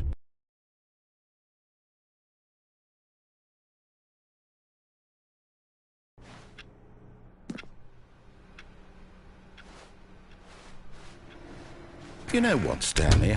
I say forget the adventure line. What's it ever done for us? We're intelligent people, right? Why can't we make up our own story? Something exciting, daring, mysterious. Ooh, this all sounds perfectly doable. Why don't we simply start wandering in, well, I don't know. How about this direction?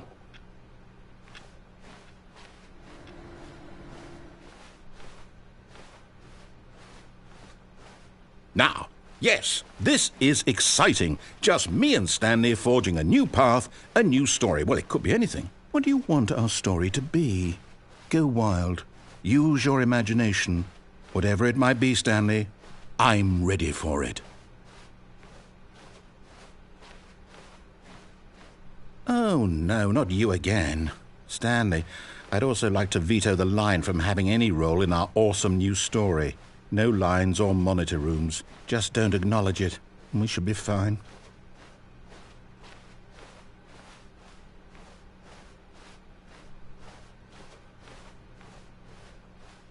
Ah, a choice. We get to make a decision. From here, the story is in our control. How important we mustn't squander the opportunity. In fact, I believe I need a minute to think here. Just walk in circles for a minute. Okay, so I know that each door has to lead somewhere, which means that somewhere, the place where we're trying to go, there must be a reverse door that leads here. And that in turn means that our destination corresponds with the counter-inverted reverse door's origin. So starting from the right, let us ask, will taking the right door lead us to where we're going? And since the answer is clearly yes, then by all accounts, the door on the right is the correct one. Another victory for logic. Come, Stanley, our destiny awaits.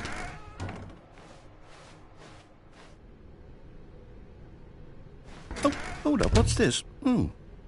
The confusion ending. You're telling me that's what this is? It's all one giant ending? And we're supposed to restart the game, what, eight times? That's really how all this goes? It's all determined? So now, according to the schedule, I restart again. Then what? Am I just supposed to forget? Well, what if I don't want to forget? My mind goes blank simply because it's written here on this thing, wall. Well, who consulted me? Why don't I get to decide? Why don't I get a say in all of this? Is it really? No, it can't be. I don't want it to be.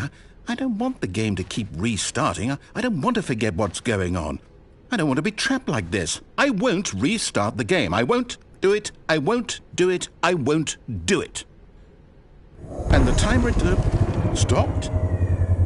Does that mean, did we do it? Did we break the cycle? The, whatever it is that made this schedule? How would we even know? Will someone come for us? Will something happen? So, okay. I guess now we just wait, you know. I suppose in some way that this is a kind of story, wouldn't you agree? I'm not quite sure if we're in the destination or the journey. though they're always saying that life is about the journey and not the destination. So I hope that's where we are right now. We'll find out, won't we? Eventually. Well, in the meantime, if you...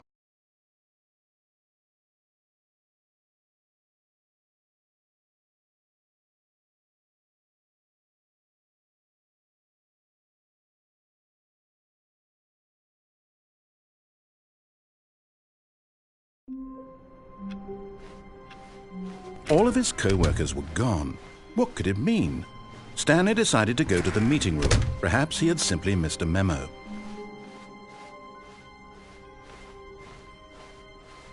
When Stanley came to a set of 2 open doors, he entered the door on his left.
Oh, no. Oh, no, no, no, no, no, no, no, no, no, no, not again. I won't be part of this. I'm not going to encourage you. I'm not going to say anything at all. I'm just going to be patient and wait for you to finish whatever it is you enjoy. Coming to a staircase, Stanley walked upstairs to his boss's office.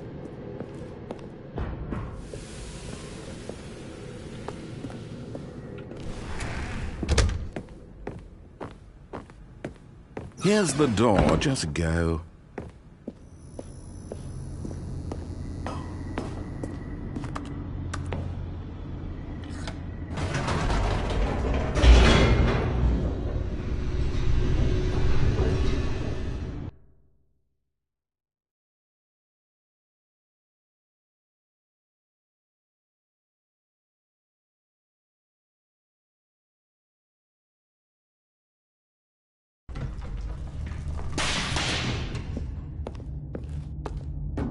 Stanley walked straight ahead through the large door that read Mind Control Facility. Although this passageway had the word Escape written on it, the truth was that at the end of this hall, Stanley would meet his violent death. The door behind him was not shut. Stanley still had every opportunity to turn around and get back on track.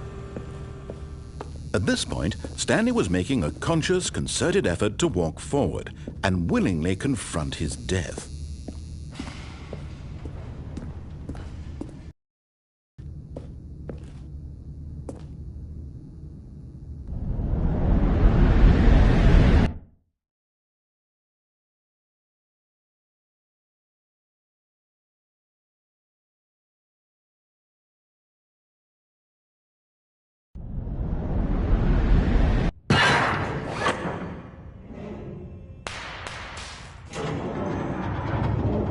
As the machine whirred into motion and Stanley was inched closer and closer to his demise, he reflected that his life had been of no consequence whatsoever. Stanley can't see the bigger picture. He doesn't know the real story, trapped forever in his narrow vision of what this world is. Perhaps his death was of no great loss, like plucking the eyeballs from a blind man. And so he resigned and willingly accepted this violent end to his brief and shallow life. Farewell, Stanley.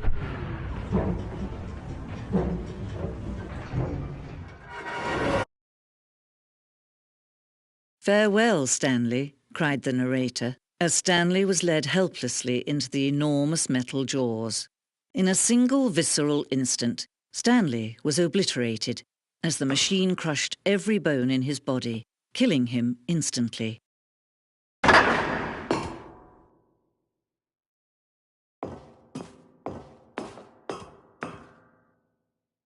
And yet it would be just a few minutes before Stanley would restart the game, back in his office, as alive as ever. What exactly did the narrator think he was going to accomplish? When every path you can walk has been created for you long in advance, death becomes meaningless, making life the same. Do you see now? Do you see that Stanley was already dead from the moment he hit start?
Oh, look at these two. How they wish to destroy one another. How they wish to control one another. How they both wish to be free.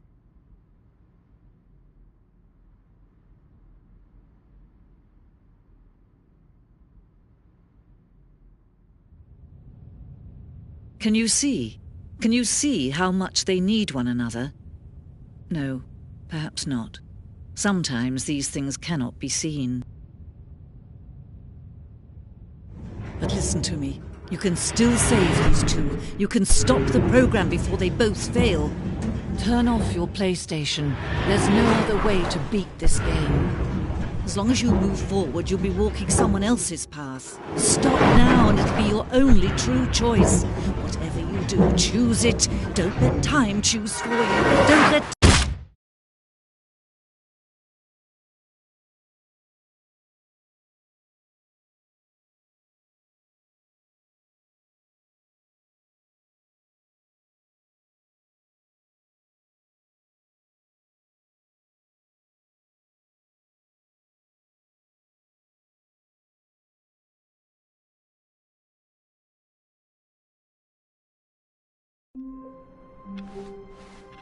All of his co-workers were gone. What could it mean? Stanley decided to go to the meeting room. Perhaps he had simply missed a memo.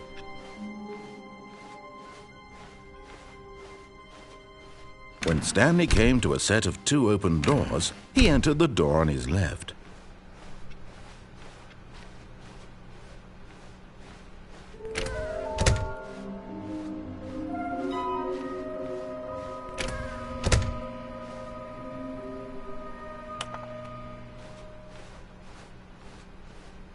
Coming to a staircase, Stanley walked upstairs to his boss's office. But Stanley just couldn't do it.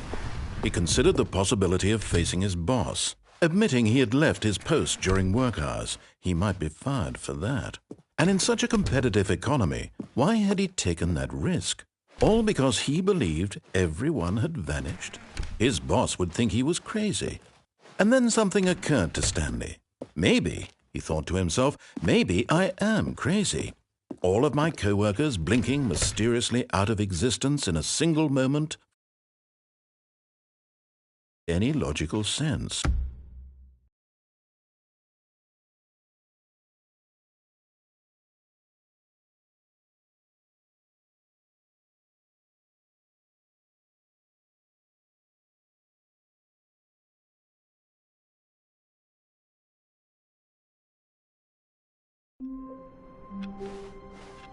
All of his co-workers were gone. What could it mean? Stanley decided to go to the meeting room. Perhaps he had simply missed a memo. Stanley lifted the bucket into his arms, and a wave of comfort rushed over him. Stanley clutched the bucket tightly to his chest and entered the door on his left.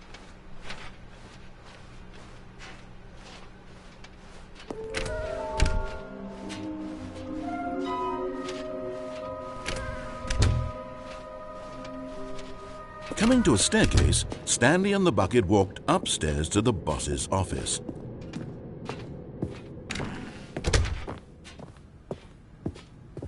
Stepping into his manager's office, Stanley was once again stunned to discover not an indication of any human life.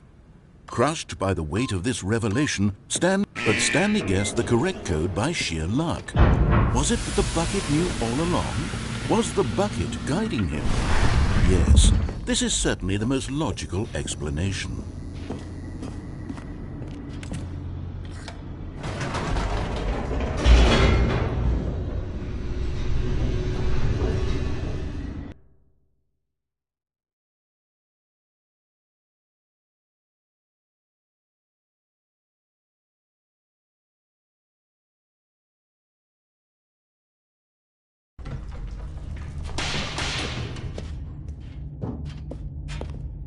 Stanley and the bucket walked straight ahead through the large door that read, Mind Control Facility.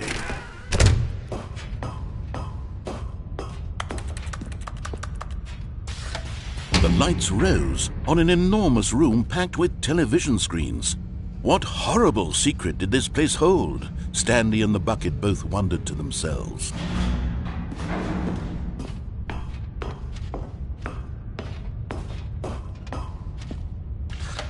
The monitors jumped to life, and Stanley nearly dropped the bucket in shock. Everyone in the office was being videotaped, monitored like guinea pigs. The bucket had never seen anything like this, and it very nearly burst into tears as Stanley cradled it gently, reassuring it that everything would be fine. Was the bucket under the mind control facility's influence as well? Had the bucket been told to do things it didn't wish to do? What kinds of things does a bucket want to do or not want to do in the first place? These questions raced furiously in Stanley's feeble mind. No! He screamed into the bucket. He couldn't accept it. His own life in someone else's control, never! He squeezed the bucket tighter, his one friend in the entire world. At this point, he could trust no one except for the bucket. But here was the proof. The heart of the operation. Controls labeled with emotions, happy or sad or content. Walking, eating, working, all of it monitored and commanded from this very place. And as the cold reality of his past began to sink in, Stanley decided that this machinery would never again exert its terrible power over another human life. But at the last second, the bucket jumped in and pressed the button to turn on the controls. Stanley gasped in horror. Had this been the bucket's plan all along? To take over the machine and claim the power for itself? How could the bucket have betrayed him like this? Stanley was prepared to throw the bucket away in disgust when suddenly an image appeared upon the enormous screen. Silly birds. The control buttons became active again.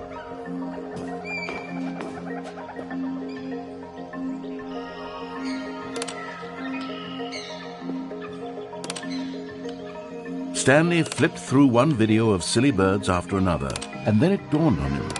This wasn't a mind control facility at all. It was a facility for monitoring and surveilling silly birds all over the world. The mind controls were only a facade to disguise its true intentions. Had the bucket known this all along? Stanley marveled at the metal genius in his hands, the one who had pointed him towards this incredible discovery. Stanley and the bucket never found freedom because they spent the rest of their lives here in this place, flipping through live streams of the silliest birds imaginable. Of all the possible paths his life could have taken, this one was surely the best. And Stanley was happy.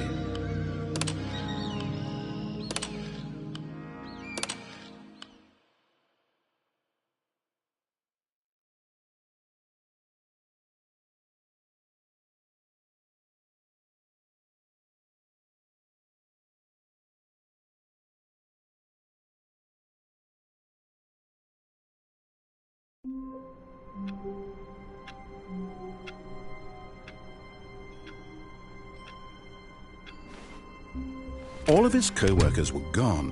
What could it mean? Stanley decided to go to the meeting room. Perhaps he had simply missed a memo.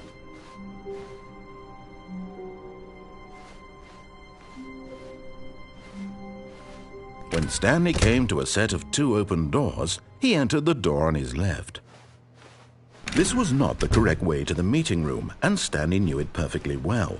Perhaps he wanted to stop by the employee lounge first, just to admire it. The lounge was grand, majestic, perhaps too majestic, like a combination of a much smaller version and a much larger version of this exact room. It all made Stanley uncomfortable, and he started to bleed a little. This made him smile. At last, proof that he was human. But eager to get back to business, Stanley took the first open door on his left. Stanley was so bad at following directions, it's incredible he wasn't fired years ago.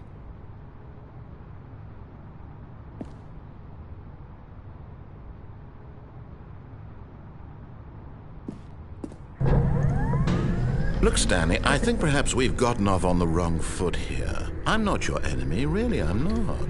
I realize that investing your trust in someone else can be difficult, but the fact is that the story has been about nothing but you all this time. There's someone you've been neglecting, Stanley. Someone you've forgotten about. Please, stop trying to make every decision by yourself. Now, I'm not asking for me, I'm asking for her. This is it, Stanley. Your chance to redeem yourself. To put your work aside. To let her back into your life. She's been waiting.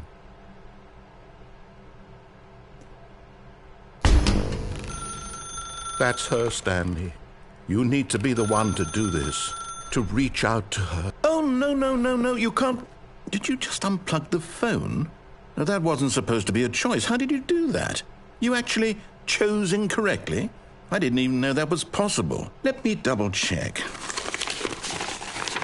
No, it's definitely here, clear as day. Stanley picks up the phone. He's taken to his apartment where he finds his wife, and the two pledge themselves to one another. Music comes in, fade to white, roll credits. Not picking up the phone is actually somehow an incorrect course of action. How is that even possible? None of these decisions were supposed to mean anything. I don't understand. How on earth are you making meaningful choices? What did you... Wait a second.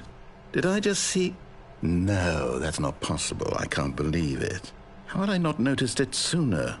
You're not Stanley. You're a real person. I can't believe I was so mistaken. This is why you've been able to make correct and incorrect choices. And to think I've been letting you run around in this game for so long. If you'd made any more wrong choices, you might have negated it entirely. It's as though you completely ignored even the most basic safety protocol for real-world decision-making. Or did you not grasp the severity of the situation? Well, I won't have that kind of risk on my watch. I'm going to stop the game for a moment so we can educate you properly on safe decision-making in the real world. Please observe this helpful instructional video.